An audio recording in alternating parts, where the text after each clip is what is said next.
caggal heblongo balde nayi ɗon e wuro Sinthiou Demba taw ko ceerno Jalaluddin Ba waɗananno ɗum janguinoɓe fedde andu diine ma jangoɓe e ngal dudal gongal ɗon e wuro ngo jubbini refto e yeeso ceernajo ñande 23 lewru ndu ngam hollirde rendo ngo ko jangete e ɗen dude e wiide hoorejo fedde nde fandare mabɓe yettima. Fandare yettima sabu ko wonno fandare nde ko kamɓe janguinoɓe ɓe ndenda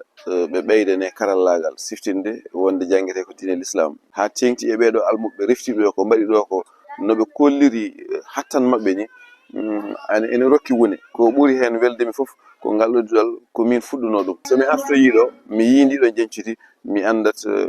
mi jogimi hen weltare. Ine jeeya e defte jangeteɗe e ɗen dude deftere Lakdari. Miɗi yoftanade ɗo hunde seeɗa e Lakdari kero sallige farillahi salli ko jeeriki annoyaade sunmaade loode juuɗe haa kolomtoŋe moomde hoore loode koyɗe haa kolburi yiggude regonirde. Nde jangde noon battini no feewi e wuro ngo sabu hande o jangoɓe ɓe gandi ko heewi e ñawoje diine l'islam. Allah waɗi no min janggirni ko ɓammi min hen min gara min deftoɗo e yeeso yimɓeɓe fof pour weltinde yimɓeɓe kadi e andinde yimɓeɓe holno jangde nde wayi amen gata min fof amin keeɓi hen changement ji kewɗi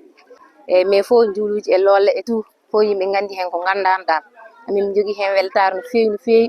gueɗe kewɗe change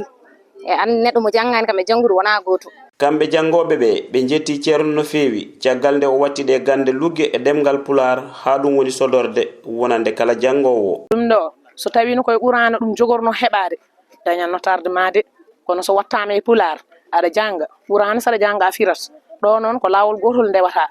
ɗum ɗon foof noon koye Mahmoudou Jalaluddin Ba heeɓa kadi emin duwanomo nde Allah jurnata balɗe makko moƴƴina batten makko ɓooye ardade feddo andu diine ma saabu so ni no joki mom binnagal mom toto e nder aduna he. Defte kewɗe dañi reftede e ñalande nde ko wayno andu diine ma Lakdari Risala e ko nandi hen ceernajo o tengtini weltare mum e golle ɗe o arti e fayida jangude gandal e ɗemgal mum e nafoje gonɗe hen kono kadi o holliti ko ɗum codol e boni ɓamtare.